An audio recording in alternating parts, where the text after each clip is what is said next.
Olá, turma! Estamos aqui para mais uma videoaula de Biologia. Professor Futema. Eu espero que vocês estejam acompanhando essas videoaulas. É um formato novo para nós também, ok? E espero ser temporário. Muito em breve estaremos juntos presencialmente. Mas para que nós possamos continuar os estudos, possamos continuar produzindo, trabalhando, então esse formato em tempos de pandemia. E cabe, claro, uma reflexão após a superação dessa enfermidade, desse quadro que é global, não é isolado, as nossas relações com outros seres humanos, as nossas relações com o ambiente, as nossas relações com os micro-organismos, principalmente, né? Quem esperava uma hecatombe, uma catástrofe nuclear, uma guerra, um meteoro, na verdade, e que já era esperado, sabido por alguns especialistas, a questão da mutação dos vírus. Então precisamos refletir sobre a questão desse micro-organismo e a partir de então tomar medidas um pouco mais preventivas. Espero que vocês estejam com o material, a apostila bem próximo, assim como um papel para fazer anotações das dúvidas, ok? Então, como foi a minha recomendação, para qualquer dúvida que vocês possam surgir durante a explicação ou acompanhando a sequência da apostila, você pause, volte, escute, veja novamente e faça anotação, ok? E espero que muito em breve nós possamos estar, mesmo que virtualmente, numa sala, dialogando, tirando um pouquinho dessas dúvidas numa discussão, ok? Bora lá então, turma! Essa aula está direcionada para as turmas chamada Energy, que usa o material Atena, frente B da Biologia, ok? Apostila aberta? Legal. Então, nós vamos para a aula 4. Turmas Energy, material Atena, aula 4. Parece que é a página 1. Vamos fazer uma revisão um pouco mais agora, no seu devido detalhamento, aprofundamento, dos revestimentos celulares. Especificamente, estamos falando da membrana plasmática, ok? Toda e qualquer célula, seja ela o modelo procariótico, como das bactérias, ou no modelo celular mais complexo, o eucariótico, dos protistas, dos fungos, animais e das plantas, apresenta um envoltório, um revestimento, uma cobertura chamada de membrana plasmática. A membrana plasmática, ela é uma finíssima película formada quimicamente de duas moléculas. Lipídio, que tem um grupamento com fósforo, é o fosfato, então chama-se fosfolipídio, e proteínas. Então, disse que a membrana plasmática, do ponto de vista na análise química, ela é fosfolipoproteica. Como está essa estrutura de membrana fosfolipoproteica? Ela é laminar, existe então uma bicamada fosfolipídica, na qual estão imersas ou mergulhadas proteínas. Proteínas estão se deslocando nessa camada, nessa bicamada fosfolipídica. Estas proteínas, elas têm algumas funções. Por exemplo, identificar a família celular. Proteínas da membrana podem reconhecer se a célula são da mesma família ou não. Daí você entender melhor os casos de rejeição. Um dos aspectos da rejeição é porque as proteínas não são do mesmo indivíduo. Apesar de ser um coração, um rim, um pulmão, existem proteínas bem específicas desses humanos. Então, a proteína de um receptor, ele vai identificar uma proteína estranha do doador. E aí começa um evento, o evento da rejeição. Por isso que não é tão simples você fazer um transplante de órgãos, e também não é tão simples e fácil a questão da transfusão de sangue também. Então, seres humanos classificados do grupo sanguíneo A não podem receber sangue do grupo sanguíneo B, porque existirá uma incompatibilidade, uma reação imunológica dramática, formando um grupo, uma pelota de sangue.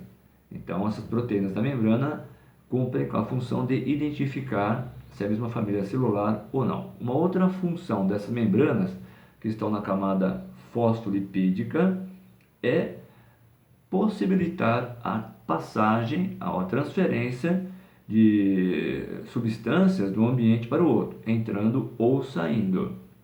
Essa passagem não gasta energia e é uma conexão química entre a proteína e a substância que vai fazer com que essa passagem atravessando a membrana seja mais rápida, sem gastar energia. São as tais das proteínas conhecidas por permeases. Espero que vocês tenham compreendido um pouco do aspecto da membrana plasmática. Até pouco tempo havia-se dúvida da existência da membrana, pela dificuldade de visualização. A membrana é uma finíssima película e só foi obtida uma imagem com o aperfeiçoamento dos microscópios eletrônicos, microscópio de varredura e até mesmo os de tunelamento. Daí pôde-se então visualizar melhor e inferir a estrutura e também uma análise químico-bioquímica da membrana plasmática de todo e qualquer ser vivo. Essa bicamada lipídica tem um aspecto bem interessante, porque de um lado dessa bicamada lipídica, ela pode atrair a água, ela é chamada hidrofílica. E do outro lado, ela é hidrofóbica, ela repele a água.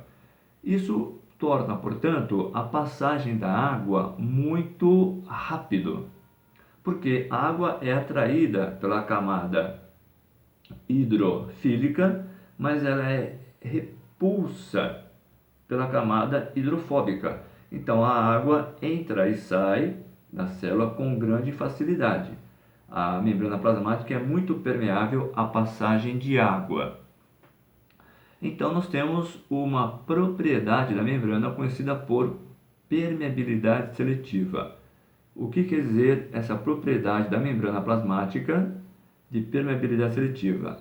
A membrana é muito permeável à passagem de moléculas ou substâncias pequenas, como a água, como o gás oxigênio, como alguns minerais, mas ela também pode exercer uma seleção de algumas substâncias que vai entrar ou vai sair.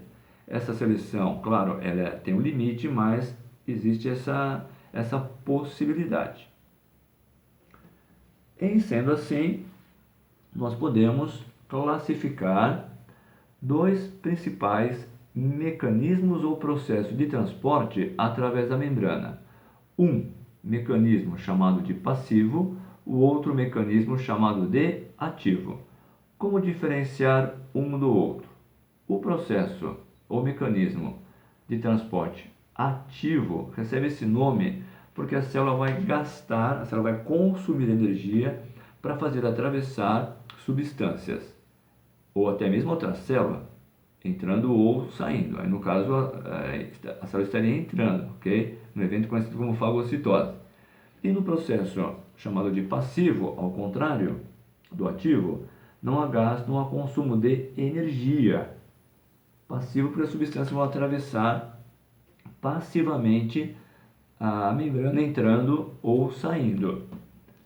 O processo passivo, nós temos a difusão facilitada, e um caso bem especial da difusão chamado osmose.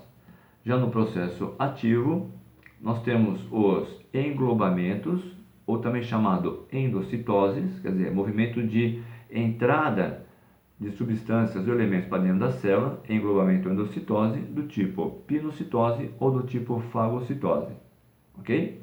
E também o transporte, o processo ativo do tipo bomba iônica.